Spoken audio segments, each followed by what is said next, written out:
नमस्कार, Taratara boys YouTube channel के अंदर आप सभी का एक बार फिर से बहुत बहुत स्वागत है। और आप हमारे चैनल पर नए हैं तो चैनल को सब्सक्राइब ज़रूर करें। वही दोस्तों, कल महाराष्ट्र के आज़ाद मैदान के अंदर ही किसान रैली के बाद उद्धव ठाकरे शिवसेना पूरी तरीके से बेनकाब हो गई है। और एक बार फिर शिवसेना और उद्धव ठाकरे की पार्टी ने दिखा दिया कि वो शरद पवार के नीचे काम नहीं कर रही है या फिर उनके दबाव में काम नहीं कर रही है। क्योंकि कल किसानों के आज़ाद मैदान के अंदर शिवसेना पार्टी का एक भी नेता उस रैली के अंदर ना पहुंचा था, लेकिन रैली के अंदर पूरी तरीके से ये दावा किया गया था कि शिवसेना पार्टी के आदित्य ठाकरे, संजय राउत से भी कई बड़े नेता पहुंचेंगे किसान सम्मेलन को पूरी तरीके से प्रमोट करने के लिए। लेकिन सिर्फ शरद पवार ही पहुंचे इस किसान आंदोलन के अंदर और पूरी तरीके से अब शिवसेना भी बेनकाब हो चुकी है। उद्धव ठाकरे भी कहीं ना कहीं बीजेपी के समर्थन में दिखाई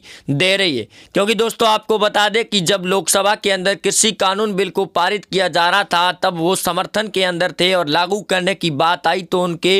विरोध में ना ही कोई बयान दे रहे और ना ही किसानों के साथ में खड़े हैं। वही शरद पवार के इस बयानों के बाद में शरद पवार जल्द पलटी मारेंगे और बीजेपी पार्टी के अंदर शामिल होने का बड़ा बयान नेताओं का सामने आ रहा है। और बीजेपी के नेताओं ने भी कहा कि लगातार जिस प्रकार प्रदर्शन देखने को मिल रहा है इसके अंदर शिवसेना उद्धव ठाकरे के अभी तक कोई बयान सामने नहीं आया। और कल ये साफ तौर पर दोस्तों देखने को मिला था आज़ाद मैदान के अंदर कि वहाँ ना संजय राउत थे, ना उद्धव ठाकरे और ना ही आदित्य ठाकरे, लेकिन उनका उस बैठक और सम्मेलन के अंदर नाम जरूर जिक्र किया गया था। वहीं शरद पवार के इस बयानों के बाद में किसान महाराष्ट्र से रवाना हो चुके हैं और उसके बाद में जो आज 26 जनवरी से बड़ी खबर सामने आ रही है, किसानों की परेड रवाना हो चुकी है दिल्ली की ओर और दिल्ली के अंदर कूच कर ली गई है। वहीं पहुंचने से पहले कई बैरिकेड भी तोड़े गए किसानों के इस आंदोलन के द्वारा और लाखों की संख्या में ट्रैक्टर परेड निकाली जा रही है जो इस रिपब्लिक डे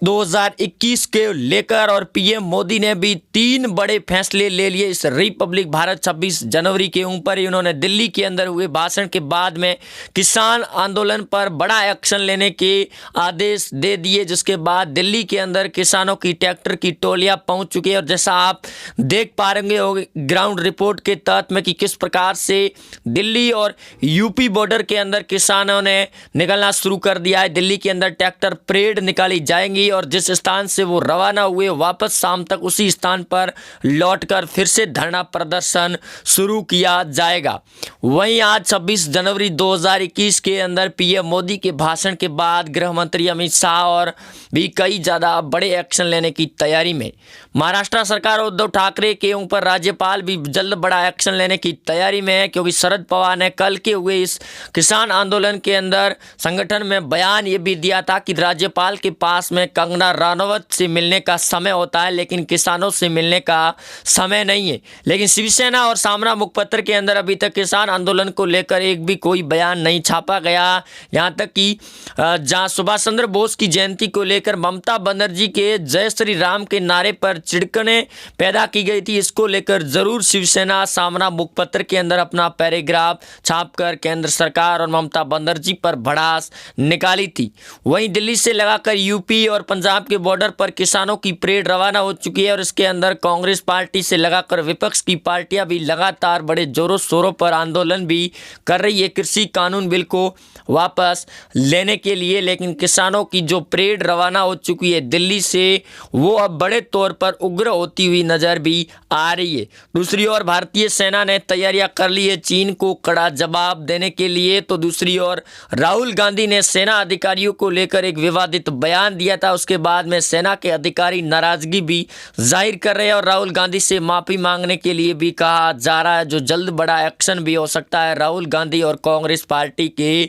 लिए। लेकिन आज जो गणतंत्र दिवस के बाद में पीएम मोदी के जो बड़े फैसले लिए गए उसके बाद में अब किसान आंदोलन के अंदर पहिए थमते हुए नजर भी आ सकते हैं, क्योंकि जल्द बड़ा एक्शन भी होगा। और महाराष्ट्र से निकले पैदल किसान जो अब जल्द यूपी और दिल्ली के बॉर्डर पर धरना प्रदर्शन शुरू करेंगे, उन किसानों के साथ में जो लगातार पिछले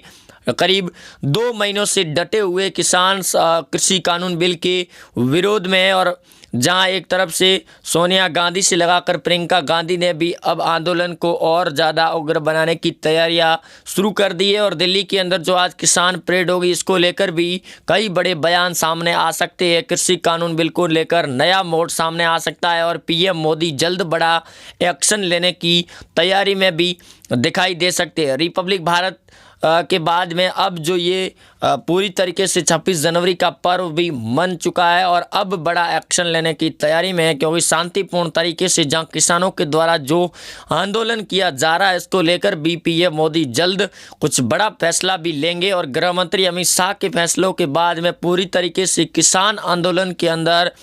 वापस लौटने की तैयारियां शुरू होती हुई नज़र आ रही है, क्योंकि दिल्ली के अंदर आज लाखों की संख्या में किसान ट्रैक्टर परेड होगी और इस परेड के बाद में कुछ बड़ा होने की पूरी तरह से संभावनाएं जताई जा रही है। वहीं आज रिपब्लिक भारत डे के ऊपर इस पूरे तरीके से तेजस ने भी अपना शक्ति प्रदर्शन दिखाया और सेना की झांकियों ने भी जो शक्ति प्रदर्शन परेड के अंदर दिखाया, उसके बाद में आज अभी लाखों की संख्या में किसानों की परेड हो गई और दिल्ली पुलिस चप्पे चप्पे पर तैनात भी हो चुकी है किसानों के लिए खड़ी और उनके रोकने के लिए। जहां किसान उग्र रूप दिखाई देता है, वहां दिल्ली पुलिस की टीमें लगातार बड़े एक्शन लेने की तैयारी में है और तैनात भी कर दी गई है। दूसरी ओर तेजस के द्वारा दिखाए गए करतब के बाद में भारत स्वदेशी की एक पूरी तरीके से झलक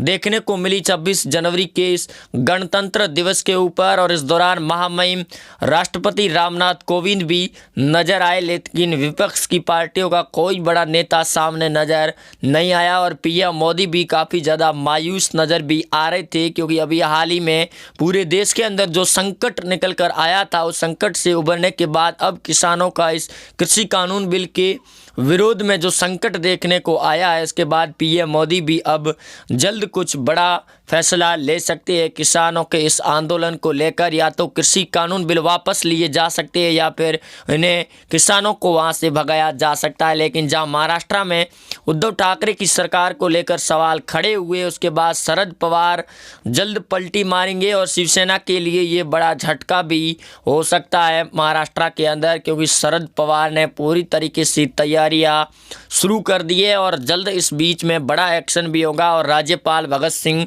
कोश्यारी के द्वारा भी जल्द बड़ा एक्शन लिया जा सकता है महाराष्ट्र के अंदर, क्योंकि लगातार शिवसेना पार्टी और संजय राउत बयानों पर बयान दे रहे थे और विपक्ष की पार्टी यानी केंद्र सरकार पर भी निशाना साध रहे लगातार। लेकिन कल जो किसान आंदोलन के अंदर देखने को मिला है, उसके बाद बीजेपी पार्टी और महाराष्ट्र में और बीजेपी पार्टी को पूरी तरीके से इस बात का अंदेशा हो चुका कि अभी भी शिवसेना बीजेपी के खिलाफ में नहीं है और जल्द बड़ा उलटफेर भी होने के संकेत दिखाई दे सकते हैं, क्योंकि किसान आंदोलन के अंदर बीजेपी के पूरी तरीके से वहाँ पर निगरानी थी, लेकिन वहाँ पर कोई नेता देखने को नहीं मिला। आखिरकार में शिवसेना के भी नेता उस दौरान नहीं पहुँचे। और दूसरी ओर सामना मुखपत्र के अंदर संजय राउत ने भी कोई इस वार्तालाप को लेकर नहीं छापा और जल्द संजय राउत भी अपना बयान देंगे शरद पवार को लेकर कि जो जिस प्रकार से किसान आंदोलन के तौर पर शिवसेना पार्टी ने अपनी ताकत दिखाई है कि वो अभी तक सोनिया गांधी हो या फिर एनसीपी हो या कांग्रेस के नेतृत्व में सरकार भले ही बनी हो, लेकिन उनके दबाव में काम नहीं कर रही है उद्धव ठाकरे की सरकार। और उद्धव ठाकरे शिवसेना का वही वर्चस्व और वही दबदबा अभी भी कायम रहेगा महाराष्ट्र के अंदर, जो बीजेपी के गठबंधन के साथ में दिखाई देता था। दूसरी ओर लगातार शिवसेना के नेता संजय राउत भी कांग्रेस पार्टी हो या फिर एनसीपी को लेकर बयानबाजी और तीखे तेवर दिखाते रहते हैं और इसी वजह से कांग्रेस पार्टी की नाराजगी के चलते उन्होंने सोनिया गांधी से मुलाकात भी की थी। उसके बाद में चिट्ठी भी लिखी गई उद्धव ठाकरे को, लेकिन ये जो कल देखने को मिला है उसके बाद शरद पवार भी अब कुछ बड़ा पलटा मारने की तैयारी में दिखाई दे सकते हैं। पश्चिमी बंगाल के विधानसभा चुनाव को लेकर ममता बनर्जी के सामने भी बड़ी मुसीबतें खड़ी होती हुई नजर आ रही है, क्योंकि पीएम मोदी के वहां पहुंचने के बाद भी ममता बनर्जी जय श्री राम के नारों से इतनी ज़्यादा चिढ़ गई कि बीच चौराहे के अंदर भी उनको सभा छोड़कर भागना पड़ा, जिसको लेकर भी कई बड़े सवाल खड़े हो रहे हैं। और पीएम मोदी के वहां पहुंचने के बाद मुस्लिम वोटर भी पूरी तरीके से बदल चुके हैं और इसको लेकर ममता बनर्जी के लिए ये बड़ी चिंता जाहिर हो सकती है कि इस बार पश्चिमी बंगाल के विधानसभा चुनाव में कड़ी टक्कर देखने को मिल रही है। यहाँ तक कि विपक्ष की पार्टियों ने ये दावा भी कर चुकी है कि ममता बनर्जी को अगर जीत हासिल करनी है टीएमसी पार्टी को पश्चिमी बंगाल के अंदर, तो महागठबंधन के तौर पर बीजेपी को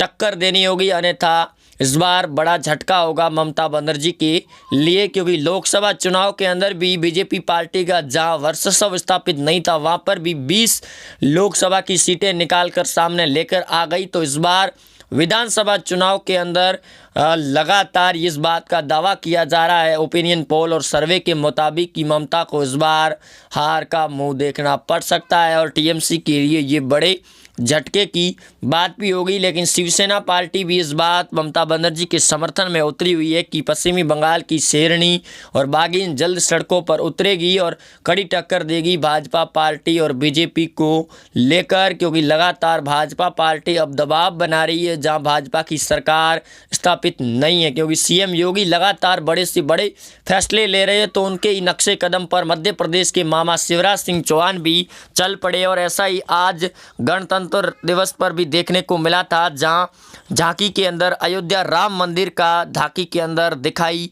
दिया था। वहीं आप जुड़े रहेंगे हमारे साथ में, मिलते हैं नए अपडेट। जय हिंद।